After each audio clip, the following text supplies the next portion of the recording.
Saludos a todos, muy buen Nikanash. Estamos en el programa Nikanash, aquí y ahora.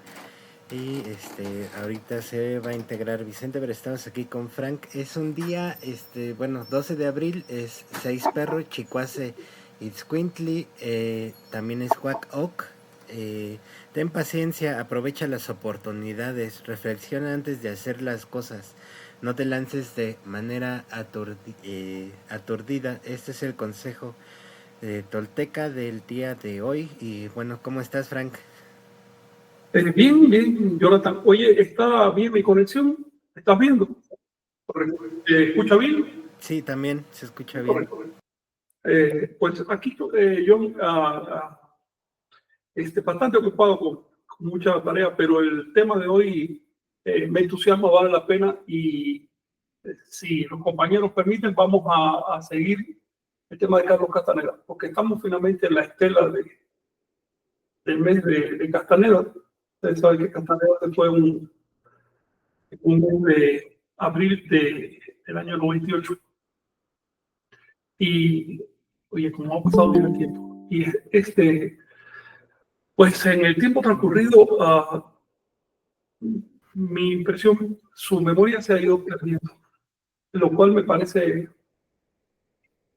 inapropiado porque tuvo una obra de buena calidad literaria y sobre todo calidad ideológica. Vicente, ¿cómo estás? ¿Qué tal? Hola, muy buenos días, saludos por allá, Frank, Chignahui.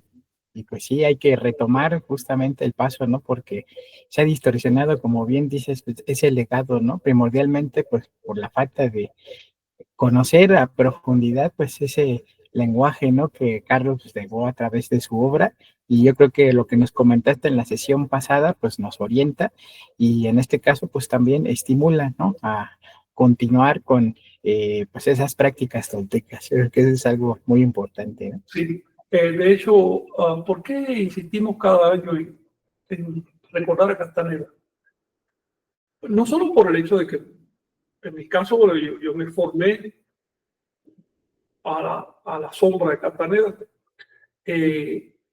De hecho, él fue la persona que me hizo entender que hay algo mucho más profundo detrás de los estudios antropológicos que hacía hace tanto tiempo, ¿no? Me dijo, ay, no basta con lo que dicen las academias. Finalmente, las academias solo están recopilando pedazos de arqueología, ¿no? Fragmentos arqueológicos, pero una cultura mucho más. La cultura es práctica, es una cuestión viva. Y sobre todo una cultura como la de Anahuac que generó un modelo de entendimiento del universo, no solo de entendimiento de sí misma, sino también del universo. Qué bueno que... Hola, buenos días. Pues a regular, un poco de gripa, pero Sí, pues ¿cómo aquí sigue la estamos. Pues ya me estoy recuperando, nada más es la molestia. Ok. Pero ya no me duele como ayer y antier. Ya puedo hablar. Mónica, estamos hablando ahora sobre por qué cada año le hacemos un poco de énfasis a Castaneda, ¿no? Y es que, bueno, él estuvo presente en mi caso, en mi formación, y en muchos otros compañeros, si no como formador, por lo menos como un complemento importante para sus estudios. También por otra razón, Castaneda fue la persona que difundió los conceptos de Totecayo y Nahualí a nivel internacional. No solo lo difundió fuera de México, también en México. En México, hasta que Castaneda publicó su obra, la idea que había sobre el nahualismo de brujería, y es la idea que sigue predominando finalmente, brujería. Y, así es innegable su aportación a la cultura. Respecto al concepto de tolteca, pues todavía hoy, después de tanto tiempo, muchas personas siguen pensando que los toltecas eran los moradores de Tula, no percibe que la palabra tolteca se usaba en un sentido ideológico. Y esto no lo inventó Castaneda, es simplemente lo que dicen las fuentes. Castaneda simplemente refleja en este sentido lo que dicen las fuentes de Anáhuac. Quienes dicen que la palabra tolteca son los moradores de Tula no es bien. Y me disculpo si entre estos que no han estudiado de académicos y demás, yo les invito a abrir la fuente, no a repetir como Cotorra lo que dice. La fuente dice con toda claridad que la toltequidad es el producto cultural global de los anahuacas. Si quieres saber de la totalidad, no abras Wikipedia, porque Wikipedia está acabado de construir y lo administran personas sin mucho conocimiento. Abre la fuente de Anáhuac, que ahí están al alcance de todo el que de veras se interesa. Y ahí vas a encontrar lo que dice Tlisochi, lo que dice Motolinía, lo que dice todos estos cronistas sobre qué cosas eran los toltecas. Rosita, ¿qué tal? Qué bueno que pudiste integrarte. Ay, mi vida, pues aquí estoy hasta que se me vaya la señal, voy en el auto, pero aquí con ustedes, aprender. No te preocupes, si se va a dañar no hay problema y será para la próxima, ¿ok? Pero bueno, por lo menos saludaste. Gracias, porque esto de Castaneda nunca algo, te lo acabas, cada día encuentras cosas sí, interesantes sí. y sobre todo aplicables a los tiempos, a nuestra vida de ahora, sigue vigente. Oye, Gracias, hola a todos. Así es, invité a Mónica porque siempre me estaba preguntando, o platicando más bien, y preguntando sobre el tema de los seres inorgánicos y me gustaría tocar ese tema hoy. Así que, dime.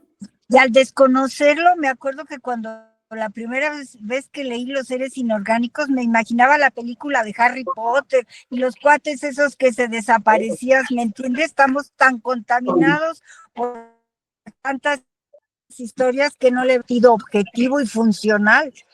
Claro. Gracias por tocarlo. Pero vamos a ese tema y a otros. Compañeros, ¿ustedes tienen algo que comentar al respecto antes de arrancar? A mí, mira, lo que más, el aporte que más le veo hacia dedicarle un mes justamente a Castaneda es eso que comentabas de la práctica, ¿no? Sí, él verificaba algunas cosas desde el panorama arqueológico. Se puede notar en algunas en cómo maneja los temas, pero la práctica y realizarlo es fundamental. También yo pienso que por ahí es que algunos investigadores no lo toman en serio porque no practican, ¿no? Entonces, justamente retomar esa señal para poder llevar las cosas a la práctica y no solo se quede en intelectualidades. Sí. También hay otra razón, yo creo. Sí, Rosita. Es que también no sabemos cómo practicarlo, porque han salido tantos libros que así, que muévete para acá y vamos al fenómeno Castaneda. Castaneda fue un ser histórico que apareció en un contexto histórico dado. En un contexto en que ya había bastante adelanto en la investigación antropológica de Anáhuac. No es suficiente como para haber descubierto el nombre de Anáhuac, eso se los advierto. Apenas ahora algunos antropólogos empiezan a usar el nombre de Anáhuac, pero por lo menos ya se conocía más o menos los periodos históricos y una serie de cosas. Castaneda fue un etnólogo, no propiamente un antropólogo, tampoco un arqueólogo, fue un etnólogo. Es decir, estudió culturas vivas. No es que la haya estudiado a mucha profundidad, porque tuvo la suerte o la desgracia de encontrarse desde el principio con informantes bastante característicos que no son típicos de una cultura viva de Anáhuac. Con el tiempo se dio cuenta que esos informantes no eran bichos raros pertenecientes a una comunidad nativa, eran personas comunes y corrientes de todo tipo de etnia. Los había occidentales, los había nativos, los había hasta chinos.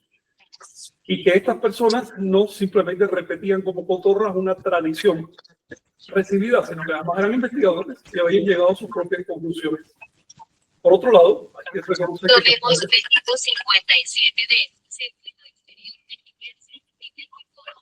Oye, ¿y ese ruido? Ya listo, Frank. Ya. Otra cosa que hay que tomar en cuenta es que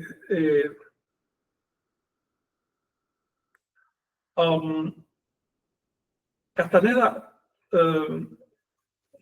pasó la información que recibía por su propio criterio. Así que su obra no es un simple atestiguamiento mecánico de lo que le iban diciendo. No va por ahí. El dato primario no lo reflejó tal cual se lo decía, sino que lo adaptó, y eso se nota a cualquier análisis que uno haga, a cualquier nivel de análisis que uno haga de su obra, va a saltar ese hecho. Todas estas personas están hablando con las mismas palabras, el mismo vocabulario, las mismas expresiones. Estas son las expresiones que usaba Castaneda. Por lo tanto, no es una fotografía de un informante nativo o el que sea, no es una fotografía del informante. Luego, no es etnología en el sentido habitual. La otra cosa a tener en cuenta es que Castaneda, con un fin didáctico, mezcló todo tipo de experiencias. Él no necesariamente te decía esto lo soñé, te lo describía y ya. Tú eres el que tiene que arreglar esa información para poderla entender. Otra cosa más es que Castaneda dijo que un brujo no revela su nombre, con lo cual es muy cómodo. La actitud no tenía que dar datos personales, por lo tanto no había manera de corroborar. O te vengan personas hablando de que yo conocía a Don Juan, son charlatanes, ¿ok? Son charlatanes. Don Juan Mato fue un personaje que vivió en la etnia yaqui a mediados del siglo XX y murió mucho antes que Castaneda pasara por allá. ¿Okay? Fue un líder, que llegó a tener grado de general nativo, no general del ejército de México, en una guerra que hubo allá una guerra de independencia de los yaquis y otros pueblos del norte, una guerra que fue extinguida de manera muy sangrienta en el año 1942, cuando hay un general Juan Matos, es evidente que Carlos Castaneda usó su nombre, su memoria, para construir un personaje tipo Don Quijote. ¿Ok?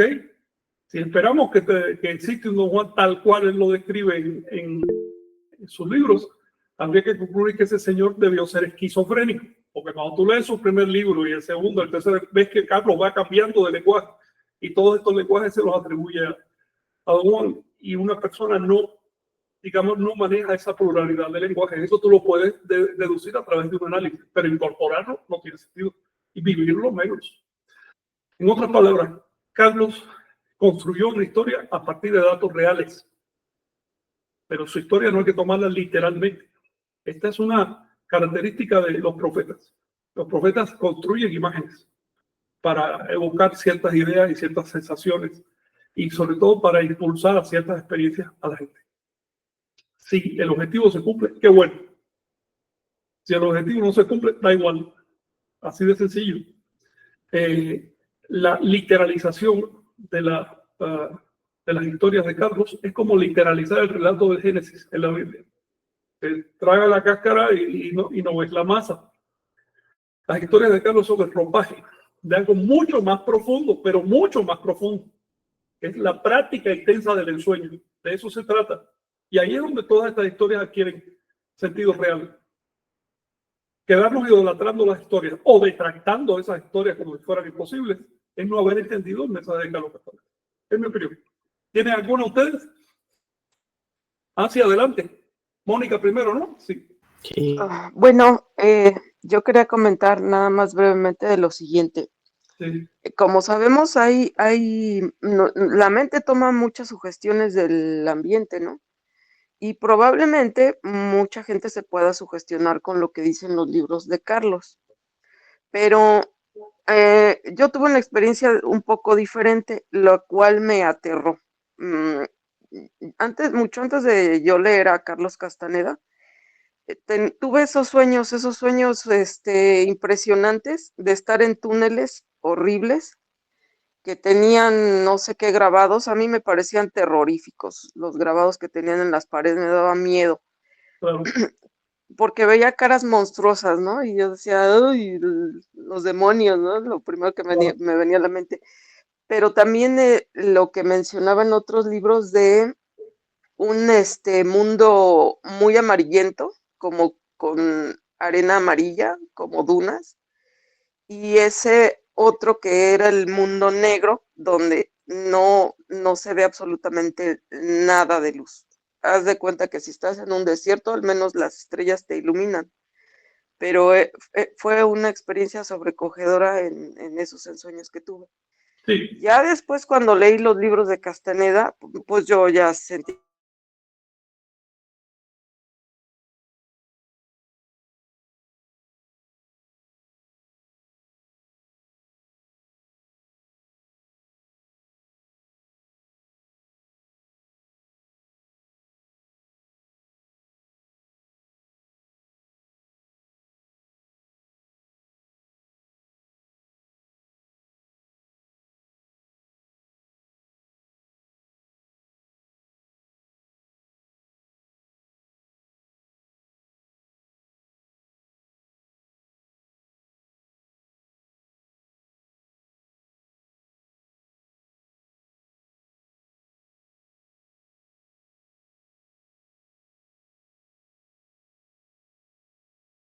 con personas bien sobresalientes en el campo de la neurología y no han tenido la experiencia, obviamente, pero tampoco ha habido una exploración muy profunda. Lo que se llega es al sueño lúcido y se considera que controlar el sueño es el sueño lúcido, pero creo que no han tenido la información o la vivencia que nosotros hemos experimentado.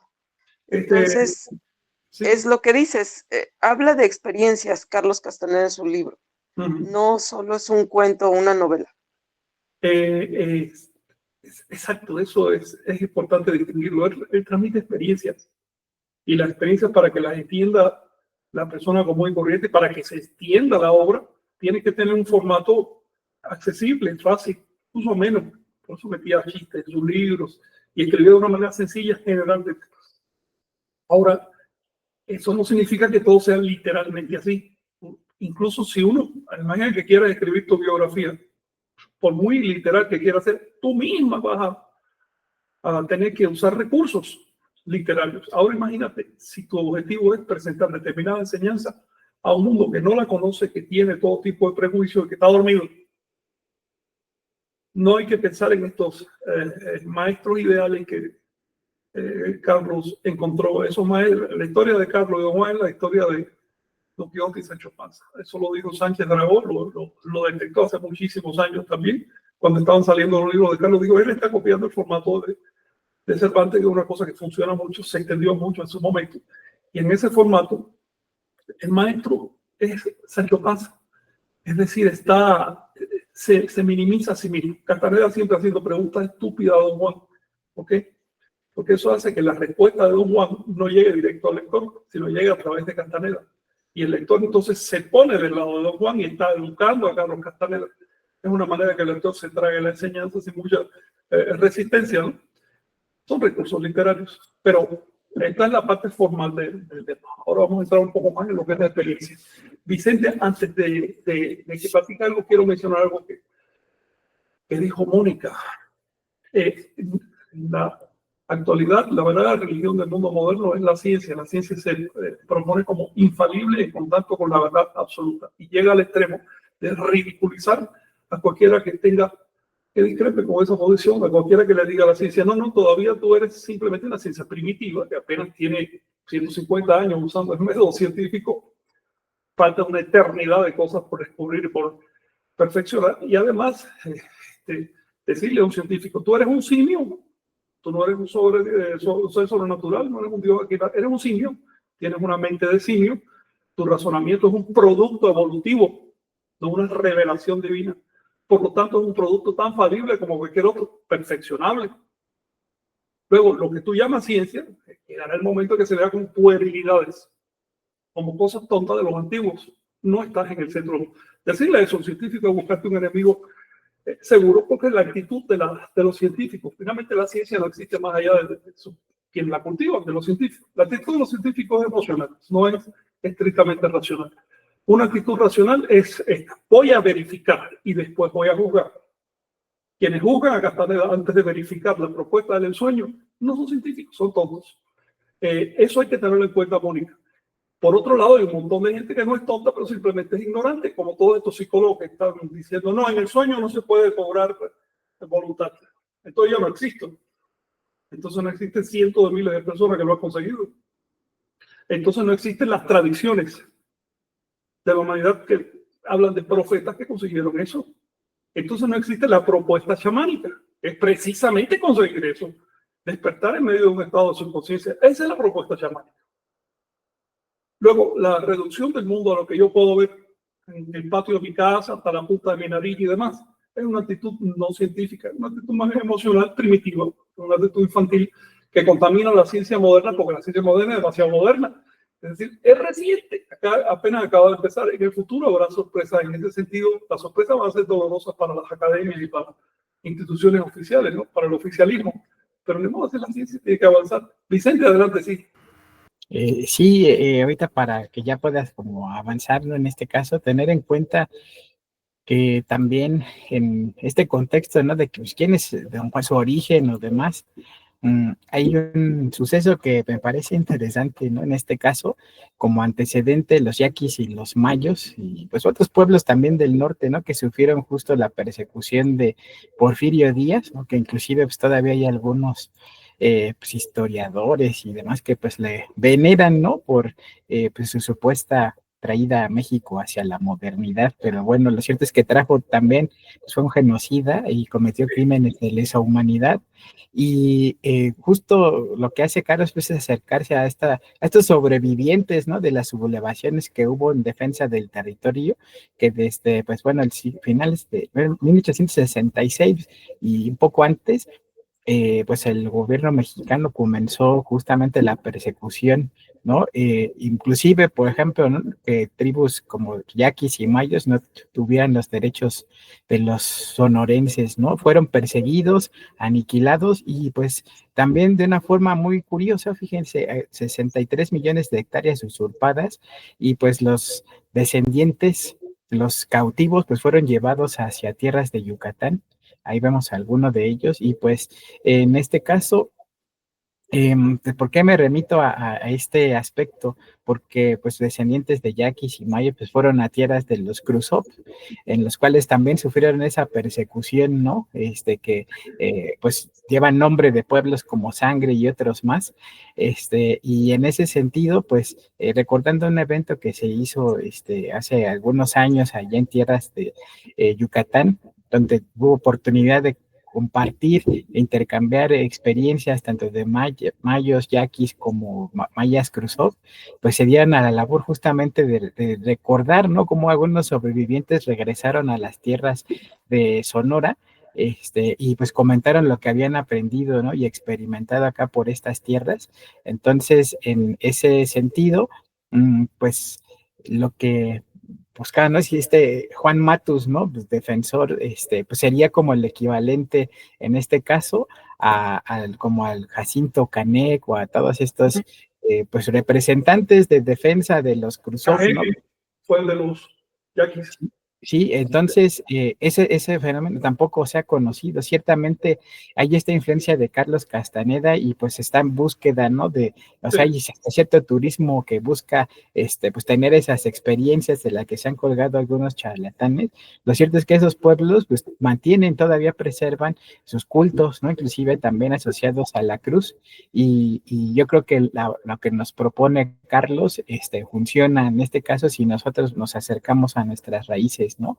En este caso, tanto los mayos, los yaquis, los cruzovs tienen sus rituales, sus peticiones de lluvias, etcétera, como en Oaxaca, pues igual, con María Sabina, que pues bueno, de esa época, pues también se distorsionó, ¿no? Para justamente pues buscar esta exploración que ahora, por ejemplo, ¿no? Ves anunciado en internet, en grupos, redes sociales sobre los niños santos, desvirtuándose por completo el sentido profundo, ¿no? De esos rituales y prácticas que, pues, en este caso, pues hay que conocer, hay que acercarnos, hay que explorar, pero siempre respetuosos, ¿no? En este caso del entorno cultural de cada uno de estos pueblos que aún a pesar de sufrir esta persecución por la Iglesia Católica, por la Nueva España, por el gobierno mexicano y ahora por las sectas y demás, y el olvido, sobre todo la ignorancia, pues ha hecho que se distorsione más, ¿no? Así que pues es una invitación a experimentar, pero sobre todo a acercarnos a nuestras raíces, a las tradiciones, a los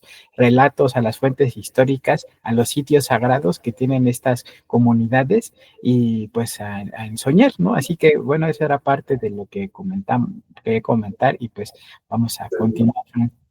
Vicente, 3 acotaciones a lo que dices. La primera es que los yaquis no fueron al territorio maya de buena voluntad, fueron deportados.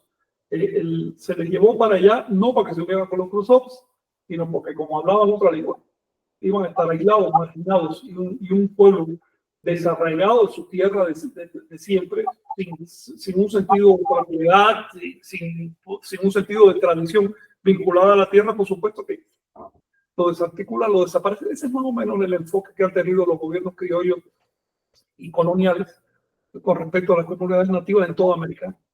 No más piensa en Estados Unidos, cómo agarraron comunidades que tenían enormes y ricos países y los metieron en pedacitos de desierto y además les permitieron incluso hacer casinos para que terminen de degradarse, ¿no? Bueno, la segunda acotación es que esto lo empezó Porfirio Díaz, pero la guerra duró hasta 1942, ya Porfirio llevaba décadas muerto. Es decir, esto no es un pecado del gobierno de Porfirio Díaz, porque también está bueno echarle la culpa de todo lo malo a Porfirio Díaz, ¿no? La cosa no es tan sencilla. En realidad el problema es este.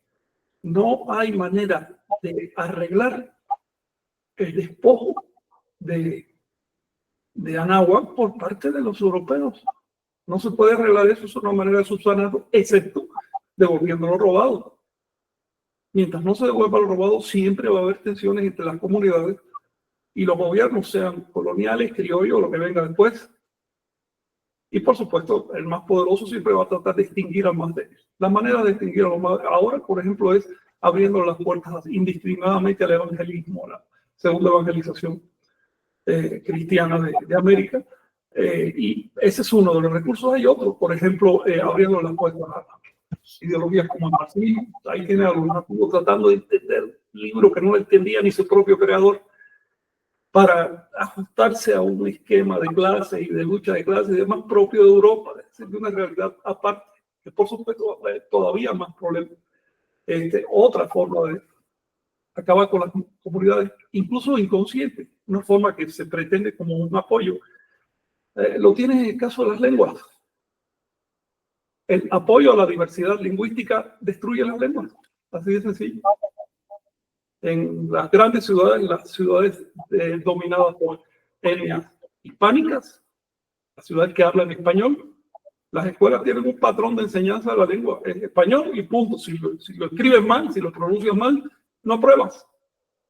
En cambio, las comunidades no tienen exactamente al revés. Entonces tú te das cuenta que la erosión sigue y en el fondo lo que quiere la cultura occidental es acabar con culturas que generan vergüenza, porque lo que está ocurriendo es vergonzoso. Ahora bien, una tercera cosa que te quería decir es el hecho de que Carlos Castaneda le haya puesto a su personaje principal el nombre de un famoso general. Bueno, famoso en el grupo, ¿no? Pues fuera del grupo yo creo que no se conoce. Un general, Juan Matus, general Yaqui, un general de la guerra de independencia de Yaqui. Es un detalle que olvidan los seguidores de Castaneda, porque no les gusta el compromiso social, le tienen miedo al compromiso social. ¿Pero por qué Castaneda hizo eso? ¿Por qué específicamente Castaneda se buscó un símbolo de la guerra de castas? Bueno, la guerra de castas en un sentido amplio, es decir, las guerras de independencia nativas. ¿Por qué Castaneda buscó ese símbolo? Aquí hay una enseñanza que se está descuidando. Es una enseñanza compleja, una enseñanza de acecho. Castaneda mismo dijo, si me pongo a hablar claramente del acecho, me van a odiar. Pero bueno, pasemos a otro asunto. ¿Algo que decir? Rosita, yo te sugiero más bien que te concentres si estás manejando. Me da sentido de culpa que hables por aquí y te distraigas, ¿eh? ¿Puedo hablar algo, Frank? Porque se me está cortando la señal, ¿me oye? Sí, pero te sugiero más bien que te concentres, porque así manejando, imagínate, no es correcto estar hablando. Mira, se me está yendo la señal. A ti te oigo como con mucho eco ya por acá. Bueno. Los otros compañeros sí se les oye y sobre todo Moni, la voz muy presente por el micrófono. Mira, una pregunta por si se me corta, ya después oigo la grabación. Tengo la duda porque los seguidores de Castaneda me salgo un poco. Están por si se va.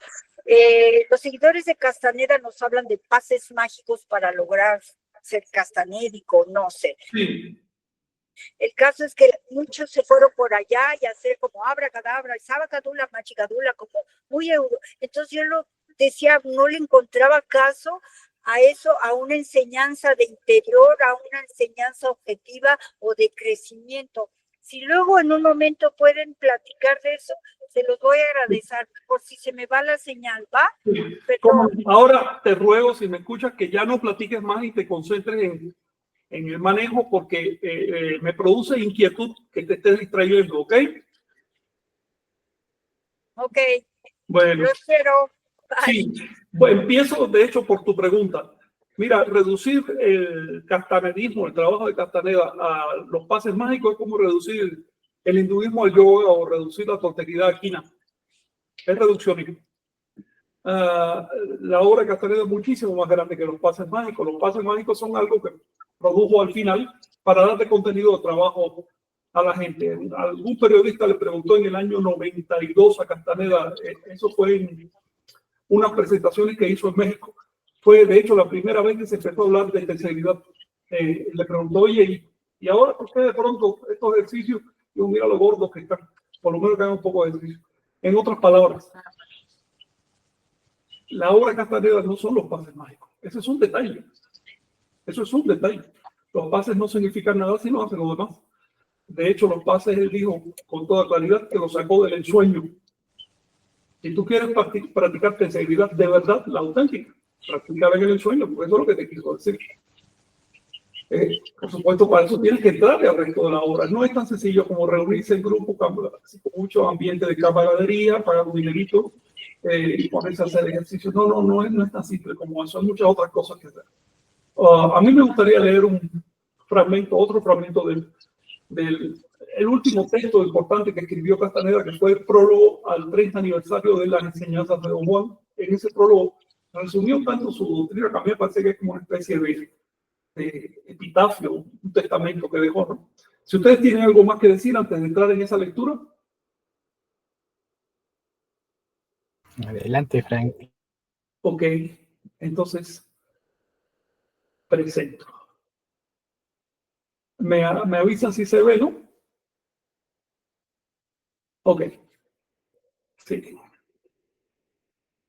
Vamos a leer un poquito de Carlos. Estos son temas que Mónica cada rato me platica sobre esto. Es un tema un poco medio complejo. Dice, para los videntes del linaje de Don Juan existe la cognición del hombre moderno y existe la cognición de los chamanes del México antiguo.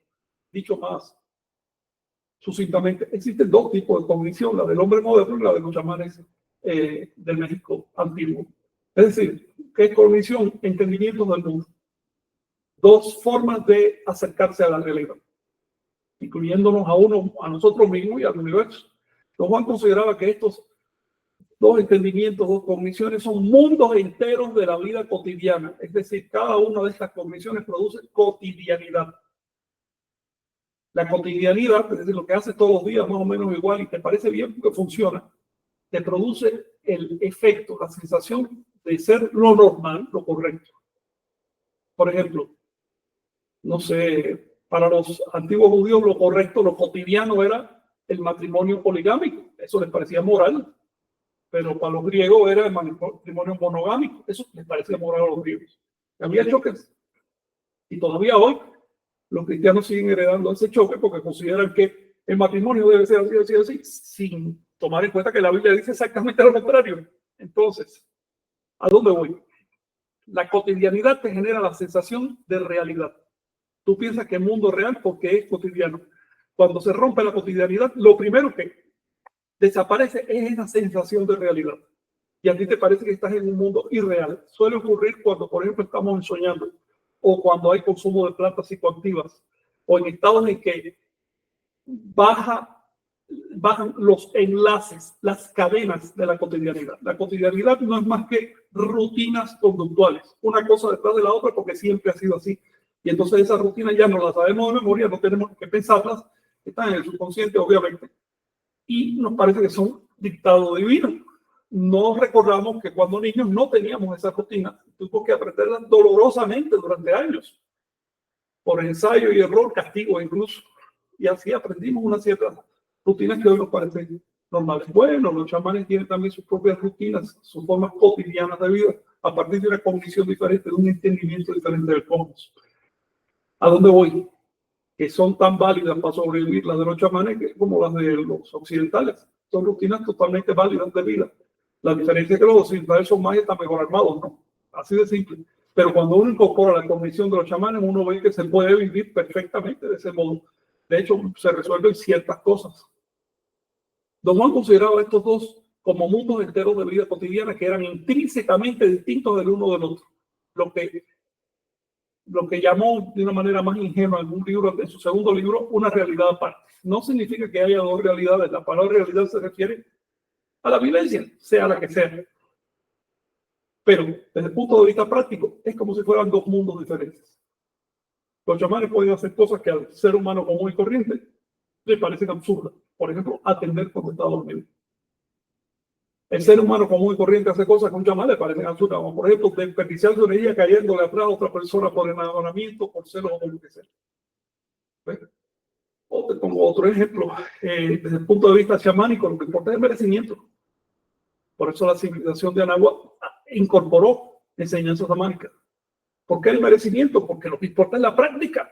Si funciona en la práctica, eso te deja un residuo energético. Ese es el sentido real del merecimiento. En cambio, la sociedad occidental te dice que no importa que tengas mérito o no tengas mérito, lo que importa es que seas mañoso y que te le cuelgues al sistema. Pues bien, seguimos. En un momento dado, y sin que me diera cuenta, mi tarea cambió misteriosamente de la mera recopilación de datos antropológicos, o etnológicos de hecho, a la interpretación de nuevos procesos cognitivos del mundo de los chamanes. Esto es importante. Bueno, claro que los datos etnológicos son antropológicos, pero son mucho más específicos que los simples datos antropológicos. Si van directamente a la traducción de lo que te está diciendo una persona que vive y que está viviendo eso que te está comunicando. Por lo tanto, te mete en un reto. Si quieres entender a esa persona, tienes una de dos. Observar muy atentamente desde afuera y siempre te va a quedar la duda de si lo hiciste bien. O ponerte en sus zapatos y vivirlo. Si lo vives, lo vas a entender. Pero si te metes en los zapatos del informante chamánico, entonces pasa esto. Mi tarea cambió de la mera recopilación de datos a la internalización de los nuevos procesos cognitivos. ¿Por qué? Porque esto es otra cosa que se puede comprobar fácilmente. La cognición de los chamanes es superior a la cognición del hombre común y corriente. Y cuando tú pruebas algo más sabroso, ya no quieres algo menos sabroso. Así de sencillo. Cuando te enseñan un modo superior de percibir, ya no quieres un modo inferior. Es como, por ejemplo, quienes nos están escuchando. Si alguno de ustedes ha soñado, ahora ya no hacerlo te parece una tontería. ¿Por qué no voy a hacerlo? Si puedo, es algo superior. La genuina internalización de tales conceptos implica una transformación, una respuesta distinta al mundo cotidiano. Es decir, no se trata de conocimiento intelectual. Se trata de un conocimiento que nos transforma incluso físicamente. Incluso al extremo de cambiar a veces hasta hábitos alimenticios, cosas así. Formas de dormir. Contacto social. Te pongo un ejemplo. Un ejemplo mío. Antes de meterme al mundo chamánico, yo no tenía problemas en mantener contacto social con personas que me parecen irrelevantes. Personas que no buscaban su propio desarrollo, por lo tanto no me iba a aportar nada. Simplemente contacto por contacto social, como el que tiene cualquiera que abre un chat solo porque tiene tiempo para platicar con el que sea que aparezca. Ya después de eso me empecé a poner más estricto con mis relaciones. Así que la internalización, digamos, asimilación de la condición de los chamanes te obliga a cambiar de vida. Los chamanes descubrieron que el impulso inicial de esta transformación, es decir, de esta respuesta distinta al mundo cotidiano, siempre ocurre como una alianza intelectual a algo que parece ser un mero concepto, pero tiene poderosas e insospechadas corrientes de fondo. Es decir, ¿cómo le entra al camino de los chamanes? Primero, es una alianza intelectual. Bueno, primero me da curiosidad. Segundo, me parece correcto algunas cosas que me han dicho. Tercero, caramba, esta práctica me está dando buenos frutos. ¿Ves? Porque tampoco te está dejando agarrar. Ya no se trata de un intelectual que va a estudiar una comunidad, sino prácticamente. Y de pronto descubres que toda la enseñanza de los chamanes gira en torno a un punto específico. De eso vamos a hablar ahora. Mejor fue descrito por Don Juan cuando dijo: el mundo de todos los días jamás puede tomarse como algo personal que tiene poder sobre nosotros, como algo que puede crearnos o destruirnos, porque el campo de batalla del hombre no está en su lucha con el mundo que lo rodea. Su campo de batalla está sobre el horizonte, en un área que es impensable para el hombre común, para la persona común. El área donde el hombre deja de ser hombre. Aquí está el asunto. Imagina que eres una un ovillo, una madeja de hilo. ¿Ok? Ahora imagina que quieres desarrollarte. Empiezas a extender, que deja de ser una madeja de hilo, ya eres otra cosa. Eso pasa con el hombre común que te mete al mundo de los chamanes. Te metiste como ser humano, pero resulta que el mundo de los chamanes no trata con seres humanos, trata con otra cosa. Chamán es un animal. El mundo de los chamanes trata con ese animal que hay en ti y en mí, porque ese animal es el depositario de nuestros potenciales de desarrollo de conciencia. La conciencia no es un logro de la socialización humana ni nada de eso. Estaba mucho antes. Miles de millones de años antes. Una eternidad antes de surgió la conciencia. Y los potenciales de la conciencia estaban impresos ahí mucho antes de que al ser humano se le ocurriera socializar y llamarse ser humano. El ser humano es un producto de la socialización. Los pueblos que no socializan ni siquiera se consideran humanos, se consideran un ser vivo más entre tantos otros seres vivos que hay. Una visión objetiva del mundo. ¿Alguna cuestión, Mónica? ¿O compañeros? Sí. Pues esto que menciona en este párrafo Carlos Castaneda, sí se puede vivenciar. Por ejemplo, cuando te acostumbras a estar en silencio, surge esa necesidad de no estar en una interacción desgastante a nivel social. Claro.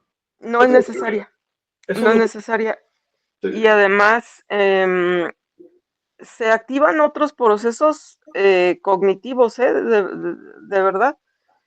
No hay necesidad de aferrarse a ciertas rutinas o te das cuenta del contraste, ¿no? Cuando la mente está tomando posesión y constantemente estás pensando y queriendo llenar ese espacio con ruido.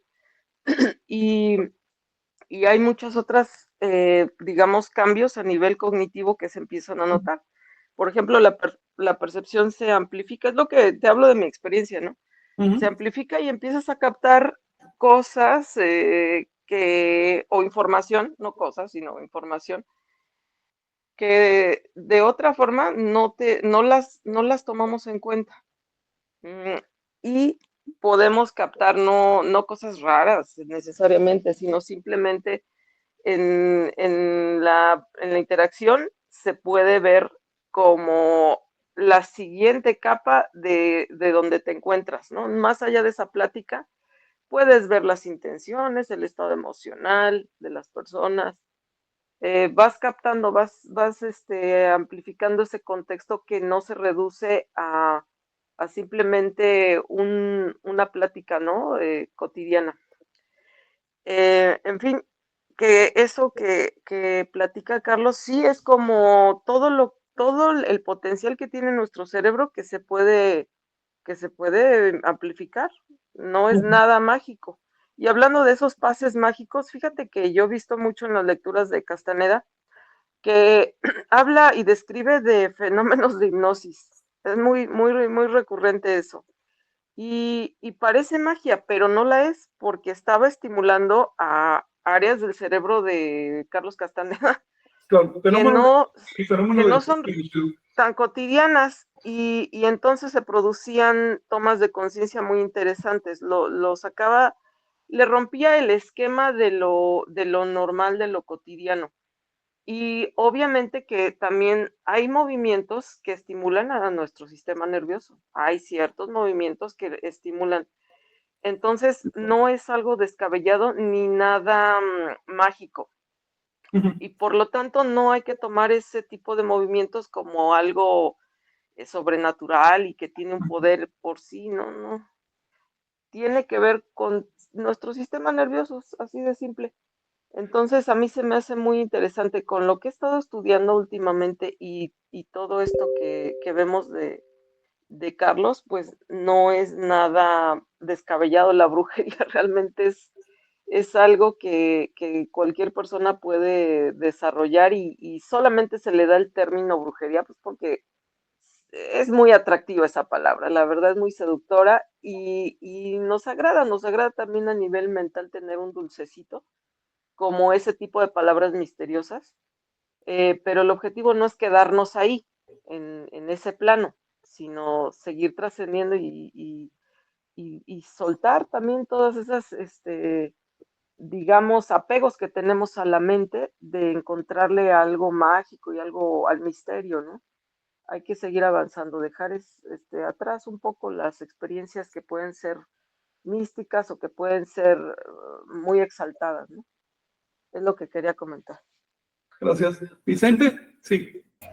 Sí, fíjate esto que describe que en este bloque, ¿no? A mí me remitió inmediatamente a la página 1 del Códice Feyerabend-Mayer, que pues bueno, desde esta perspectiva integra, pues ahora sí, esta dimensión que lo que representa, por ejemplo, la Guerra Florida, bueno, en el personaje al centro, ¿no? Que sí es Xiuhtecuhtli, etcétera, bueno, se desprenden pues los 260 días, ¿no? Del calendario y pues como nos ha compartido el doctor Mauricio Orozco, le mandamos un abrazo, pues no nada más es lo plano, sino implica también este desdoblamiento hacia arriba y hacia abajo y yo creo que esto es parte, ¿no? En este sentido de esta integración, o sea, ¿qué es la Guerra Florida? No es ir por cautivos y tomarlos del chongo y sacrificarlos, sacarles el corazón, no, en este caso, pues implica justamente dónde está la batalla, cuál es el horizonte, ¿no? Es justamente donde uno se enfrenta a sus apegos, temores, inseguridades, a todos esos aspectos que nos limitan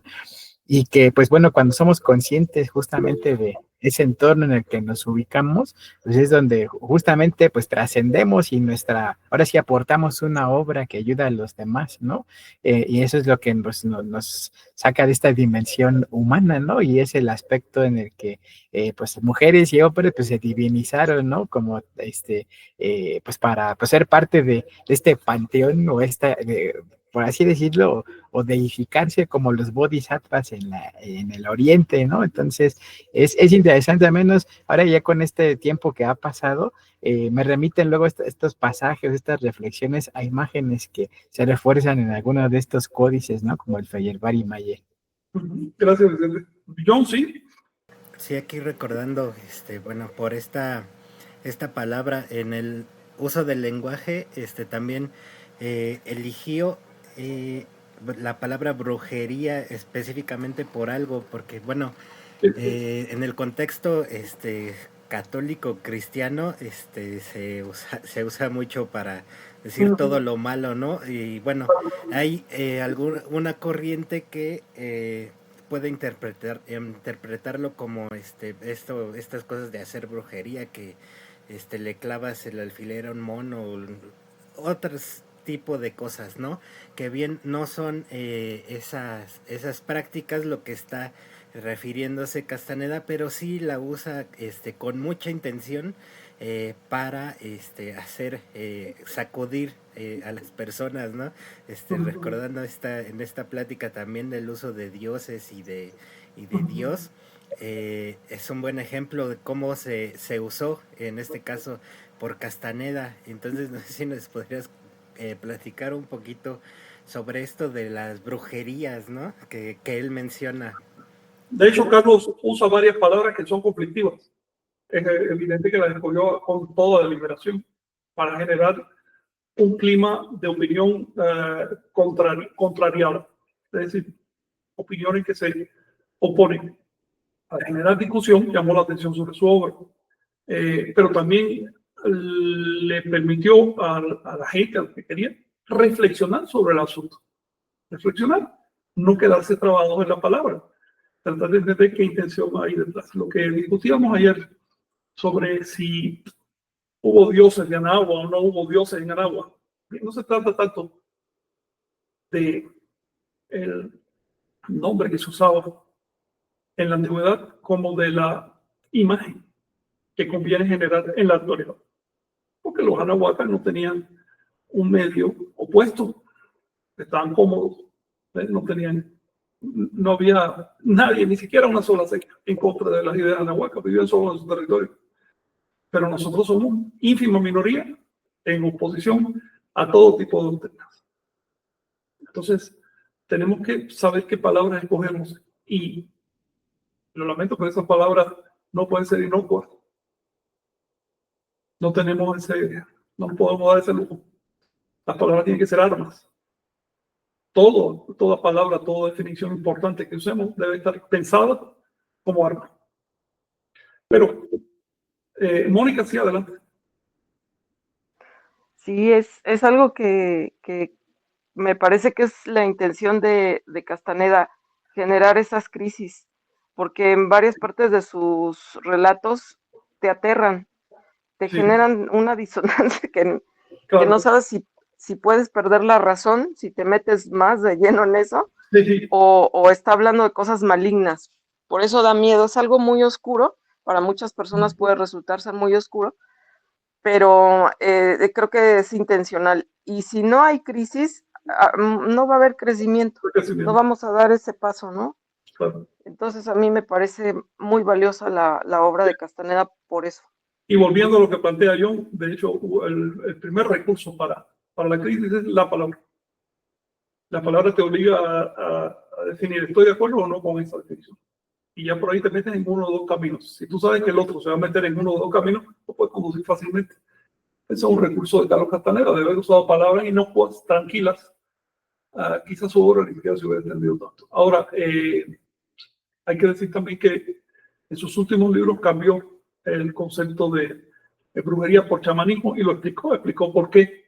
Ahí ya brujería ya era una palabra aceptada, ya había vendido millones de copias. Ahora la lucha era contra la academia que clasifica al chamán de determinada manera.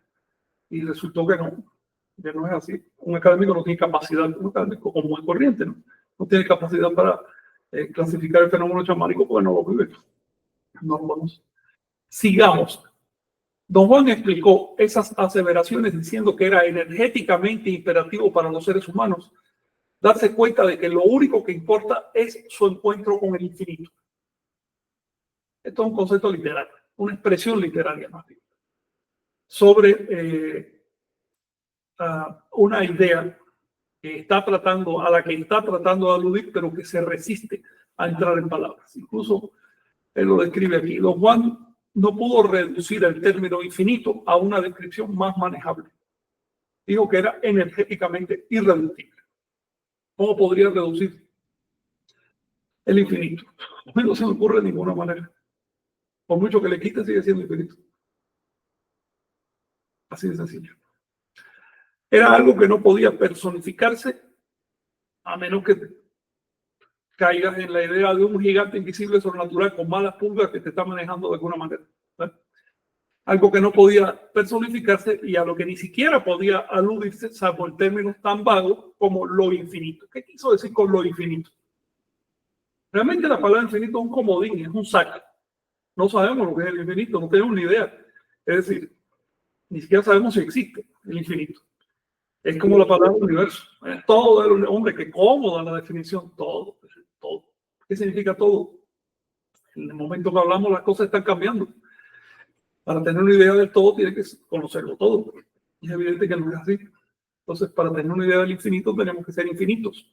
Y es evidente que en tanto tonales, tanto estemos interactuando, platicando y demás, y pensando sobre todo, pues no somos infinitos, somos finitos, todo lo que tenemos es finito. Mónica, adelante, sí. Bueno, nada más quiero agregar un último comentario porque voy a retirarme, pues tengo que trabajar. Sí.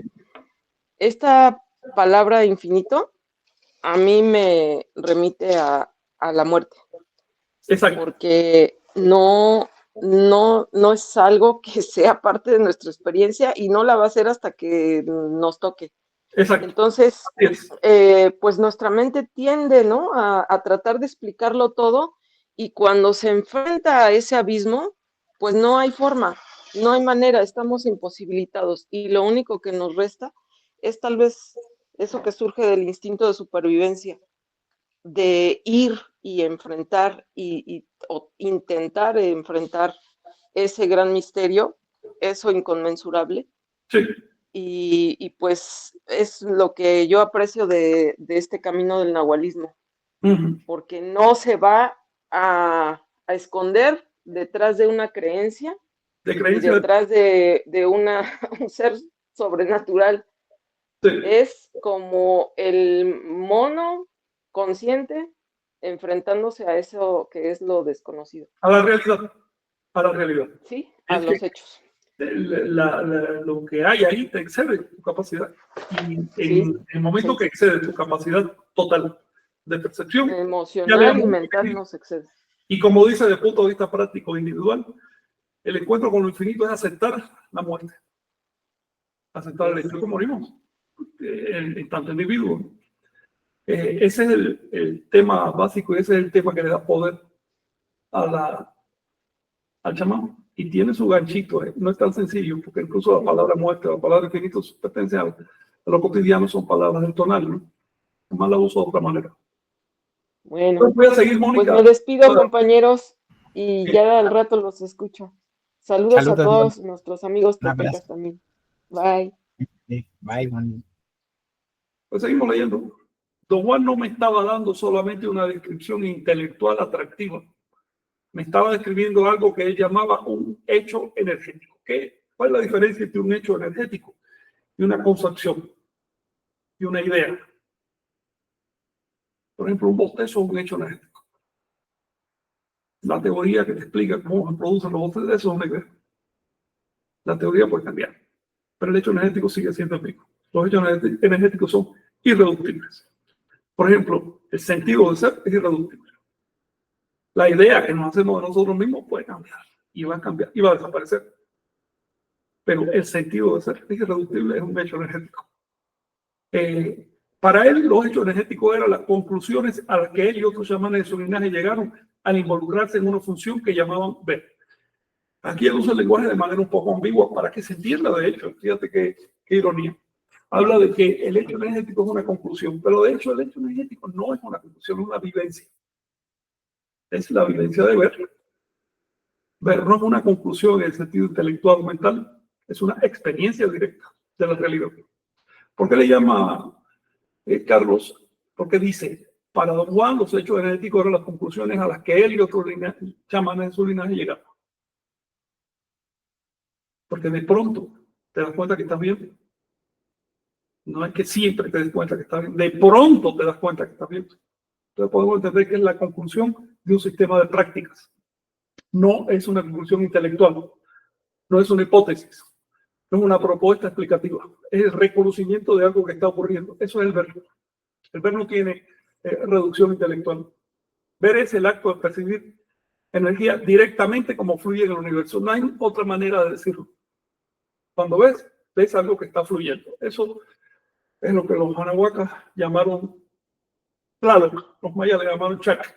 Tlaloc quiere decir lo que fluye, de Tlaloa, fluir. Chac significa energía, directamente. Tlaloc, Chac, ver el flujo de la energía, así. La capacidad de ver energía de esta manera, es decir, no ver la energía, no representársela en la mente como una abstracción o como una unidad de medida o de fuerza o lo que tú quieras, o como una letra. No. Sino de experimentarla como fluidez. Es uno de los puntos culminantes del chamanismo. Cuando experimentas la energía como fluidez, desaparecen de tu mente esas muletas mentales que son el número 1, el número 2, el número 3. Ya no necesitas números para explicar la realidad. Decir que la energía es uno, que el universo es uno, que todo eso son palabras de tonal. ¿Alguna cuestión?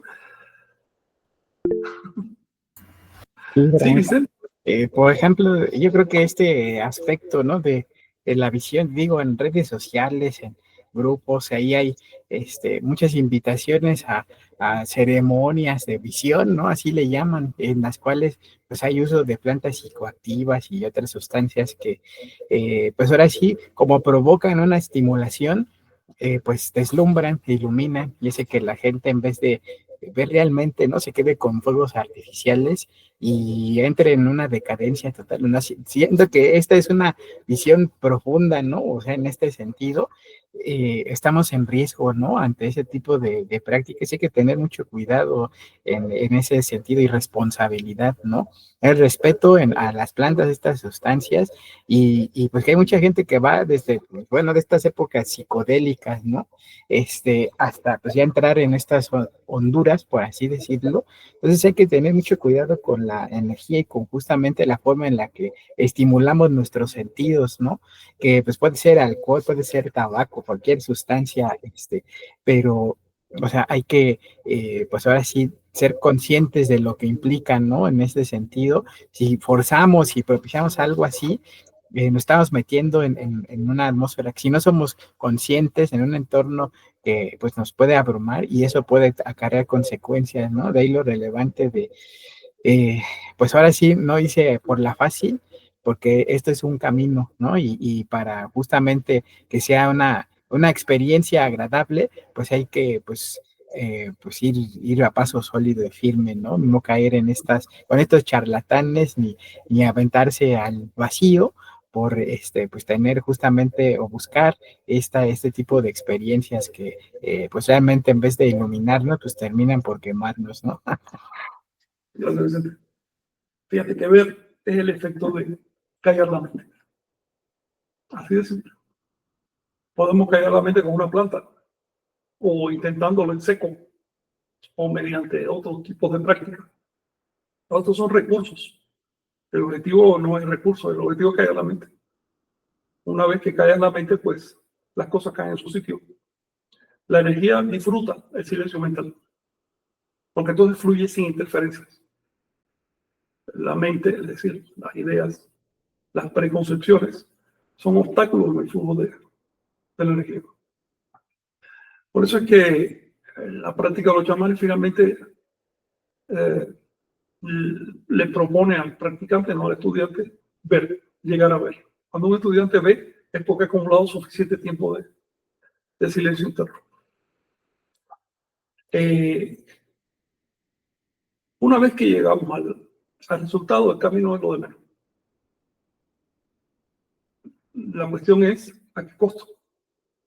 ¿A qué costo te llevan a ese resultado? Finalmente tenemos una parte tonálica que tiene sus exigencias, una parte que se puede lastimar fácilmente, que se puede enfermar. Tenemos nuestra vida individual es limitada, dura poco. Entonces, la cuestión no es llegar, para un ser individual, la cuestión no es llegar al objetivo a como sea, sino llegarlo de la manera más delicada posible. Por eso también el propio Castaneda escribió un brujo no rompe el muro por la pared, le da la vuelta.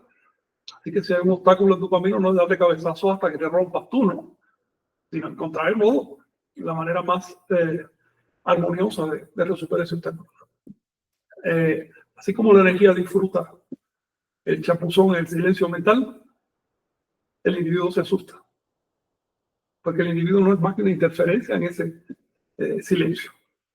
El individuo es una construcción mental. Y sin esa construcción el individuo tiende a desaparecer, entonces se asusta y no quiere, por supuesto, permanecer en un estado de silencio. Estado de silencio no significa ausencia de palabras, sino ausencia de preconcepciones. Podemos estar en silencio gritando. La famosa historia Zen, ¿por qué canta el pájaro? El pájaro canta y sigue en silencio. En cambio, ahí tienen montones de meditantes haciendo meditación en un templo. Es un barullo mental inacabable y parece que no están diciendo nada. Seguimos. El resultado final que los chamanes como Don Juan Mato buscaban para sus discípulos era darse cuenta de algo que por su sencillez es tan difícil de lograr, que somos de hecho seres que vamos a morir. Es lo que mencionó Mónica hace un rato. Ver el infinito es ver qué cosa. El fin de las limitaciones. ¿Y cuál es la suma de las limitaciones en nuestra experiencia personal? La forma humana, lo que nos da individualidad, lo que nos da personalidad. Ver el infinito es quitar ese estorbo. Quitar ese estorbo y te queda frente a la realidad. La realidad no tiene fin. La realidad no se compone de cosas. Las cosas son finitas porque existen en la mente. En el mundo real hay un flujo continuo, totalmente continuo de energía. No hay objetos. Así que ver el infinito es atreverse a cancelar ese gigantesco objeto mental que es el individuo. Cancelar al individuo no quiere decir exterminarlo físicamente. Eso es solo otra imagen mental. Cancelar al individuo es dejarlo en un rincón, en un momento y decirle no interfieras. Ahora va a operar otro aspecto de mi ser. Y ese otro aspecto de mi ser no necesita tus elucubraciones mentales. somos de hecho seres que vamos a morir en tanto individuos. Por lo tanto, la verdadera lucha del hombre no está en la lucha con su prójimo, sino con el infinito. Y luchar con el infinito, pues es una manera muy literaria de decirlo, ¿no? Esto ni siquiera es una lucha, dice Carlos. En esencia es un asentimiento. No tiene ningún sentido echar un pulso con el infinito, porque además eso no produce nada y no tiene destino. No hay manera de que le podamos ganar al infinito. Simplemente asentir, está ahí. Produce terror. Le produce terror a aquella parte de nosotros que va a perecer. Esa parte va a perecer de todas maneras. Por lo tanto, no tiene sentido hipnotizarnos con cuentos de supervivencia del ego. Sean reencarnacionistas, resurreccionistas, dioses, lo que tú quieras. Lo único que tiene sentido frente al infinito es asentir. Porque lo contrario no es deseable para nosotros. La energía no quiere limitarse. La energía quiere ser infinita. Voluntariamente tenemos que asentir con el infinito. Es la descripción de los videntes. Nuestras vidas se originan en el infinito y terminan donde tuvieron origen, en el infinito.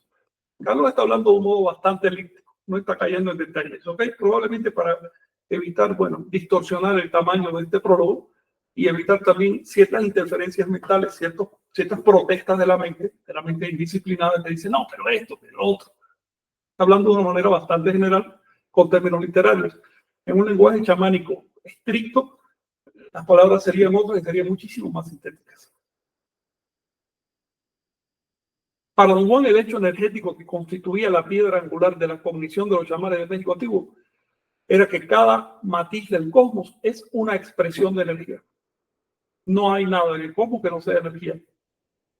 No, por esa misma razón, no hay un más allá de la energía. Siendo la totalidad de lo que podemos llegar a experimentar o no experimentar. La energía es infinita. Infinita para un ser finito. ¿Ok? Lo cual no significa que sea un objeto infinito.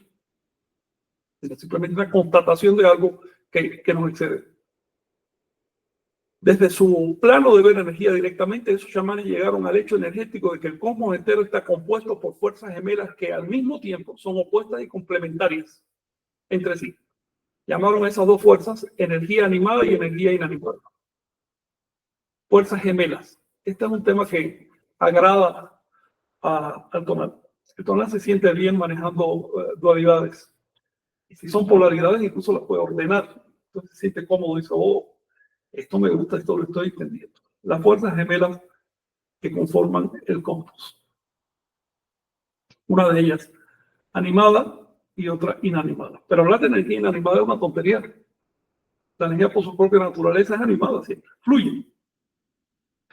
Hay un modo de la protegida de resolver este antagonismo de dos fuerzas que están en lucha entre sí, esta dualidad del pensamiento. Hay un modo muy fácil, además de resolver en una sola fuerza. La fuerza animada.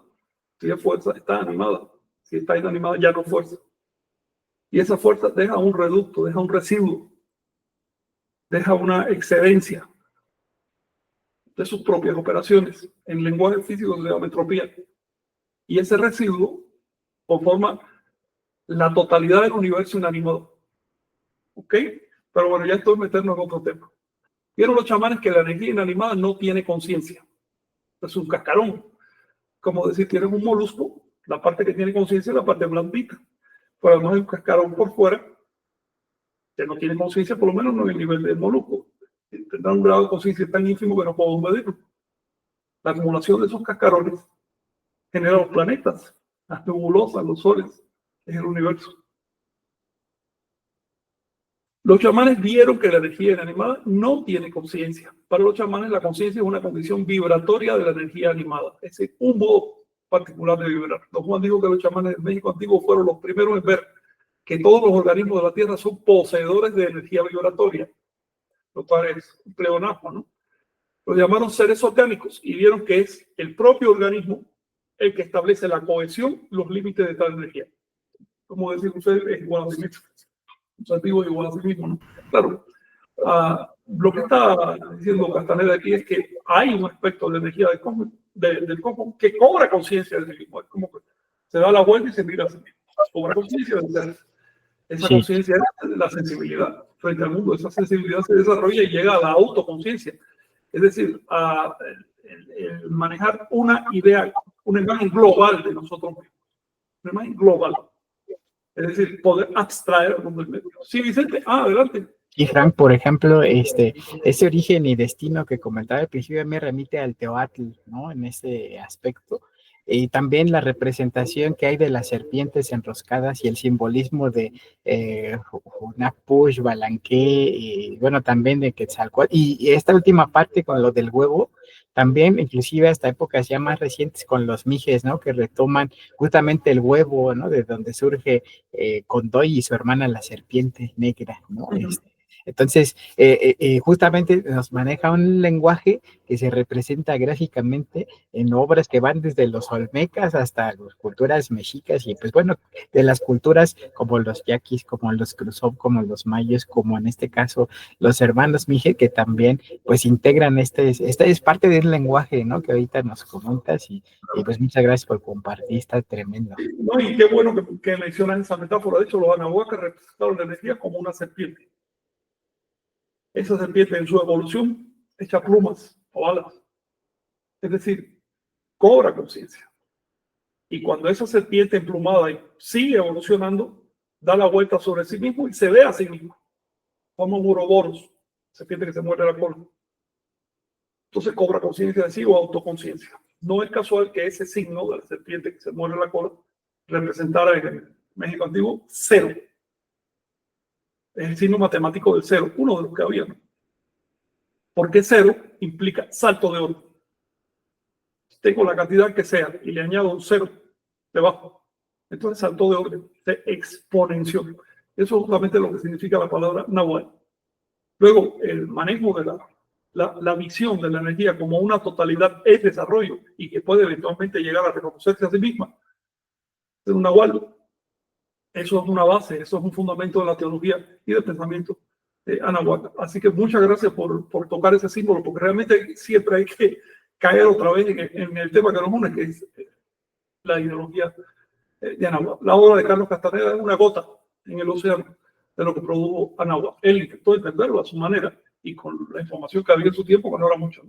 Yo supongo que él hubiera agradecido un curso de simbolismo básico mesoamericano. Creo que habría visto cosas que ni nos imaginamos. Sí. Vieron también los chamanes que existen conglomerados de energía en el universo. Energía animada vibratoria, igualito que los seres orgánicos, que tienen cohesión propia libre de ataduras de un organismo. Aquí vamos. Conglomerados energéticos libres de las ataduras de un organismo. Es decir, no dependientes del organismo. Esto es algo muy fácil de comprobar, no es una creencia. ¿Okay? No tiene nada que ver con creencia en espíritu. Es otra cosa. Le llamaron seres inorgánicos y los describieron como cúmulos de energía cohesiva, invisibles al ojo humano, una energía que es consciente de sí misma y que posee una unidad determinada por una fuerza aglutinante diferente de la fuerza aglutinante de un organismo. Quiero llegar hasta aquí, porque ya se nos ha ido el tiempo y porque este tema es suficientemente interesante como para platicarlo la semana que viene. El tema de seres orgánicos e inorgánicos y cómo se involucra todo esto en la obra de Carlos Castaneda. ¿Y qué quiso decir con esto? Acuérdense que las palabras orgánico y inorgánico son metáforas, ¿ok? Totalmente metafóricas. No pensemos que esto son descripciones químicas, no va por ahí. ¿Alguna cuestión? Muchas. Oye, Frank, bueno, tengo la atención ahorita en estas palabras, pero me vino una reflexión ya escuchando este significado que nos das de la serpiente. Imagínate, también para lo cristiano es algo malo, bueno, como se usa. Entonces, si usamos bueno, podemos llegar al extremo de lo que hay haciendo en ciertos grupos que, por ejemplo, al escudo nacional le están quitando la serpiente. ¿Por qué? Porque van reflejando justamente ese sentir de que es mala, entonces hay que quitarla porque no es de Anáhuac, y bueno, ya se pierde el simbolismo, ¿no? Entonces también debemos de tener cuidado con el manejo justamente de estos símbolos, de no por un prejuicio vamos a estar quebrando la cultura, ¿no? Tenemos que hacer presente que pueden darle otras interpretaciones en otro aspecto, otra cultura, pero no por eso pues, tenemos que desecharlos si está en este lado, ¿no? En el Anáhuac. Mutilar la cultura por prejuicios es matarla. Es matarla. Podrán pensar estos señores de la televisión que está muy bien y que finalmente sus ideas, pero saben que están matando a la cultura y quitarle dimensiones simbólicas. También hay que ser justos con la cultura cristiana, con la Biblia sobre todo, porque la verdad es que cuando la serpiente, la primera vez que aparece la serpiente en la Biblia es en Génesis capítulo 1, es decir, ahí cerquita, capítulo 2, apenas fresquito el mundo que se había creado, dicen ahí que 6 días antes, ustedes saben que esto es metafórico, aparece una serpiente llamada Siba. No es la serpiente Lewi o Leu, que es la serpiente común y corriente, no, es una serpiente que llevaba el nombre específico de Siba o Sipa. Es un restrito, ustedes se dan cuenta del Sipac de los egipcios. Sipac era el nombre que le daban, bueno, lo que llamamos río Nilo, le llamaban Sipac, que quiere decir el dragón. Esa serpiente le propone al ser humano lo siguiente. Dios te dijo que ahí en medio exacto del jardín hay un árbol y ese árbol produce frutos de conocimiento. Yo te sugiero que lo comas para que sepas. Dice, no, pero es que Dios nos dijo que si comíamos de ese fruto llegaríamos a saberlo todo y seríamos como dioses. Pero el te dijo, sí, pero es que ese Dios que te prohibió comerlo es un egoísta. No le hagas caso a ese egoísta. Aprende. La serpiente es el personaje bueno del Edén, el otro monstruo. El otro es el monstruo del ego que trata de encubrir el desarrollo del ser humano porque solo puede mantener esquemas religiosos de tipo bíblico con gente humillada frente a una dignidad. Solo así. Entonces, por supuesto que eso va a generar libros sagrados bastante distorsionados, alejados de la realidad. A su vez van a generar guerra y van a generar problemas hasta que el ser humano deje de adorar fantasmas. La serpiente representa el acceso al conocimiento. Que cuando sabes tienes una responsabilidad, está bien. Y que esa responsabilidad da miedo, pues es inevitable. Entonces, ¿quieres seguir siendo un ignorante? ¿Un irresponsable? Si escoges el camino de la responsabilidad, tarde o temprano te van a pasar por encima. Así que reivindicación de la serpiente del Edén, que finalmente no es más que sacó de su estado incipiente. Sí, exacto. Bueno, y pues, en eso siempre vamos a tener que estar explicando, ¿no? En este uso de palabras y de contexto de estar comparando significados, para poder tener estos acuerdos de qué es lo que estamos hablando, que bueno, pues tampoco los podemos ni nos pueden hacer pensar lo que están pensando. Ya tienen sus interpretaciones propias, pero bueno, vamos a saludar a todos los que han estado aquí con nosotros y a las preguntas que son muchas.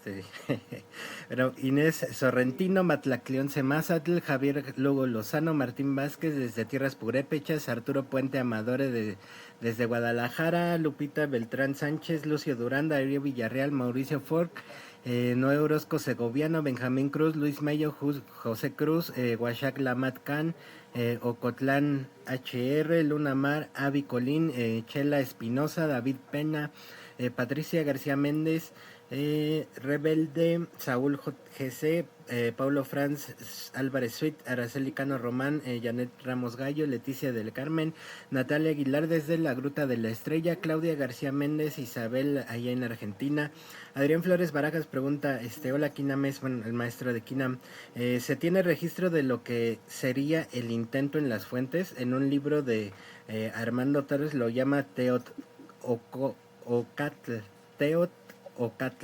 que significa algo así como conciencia entrelazada.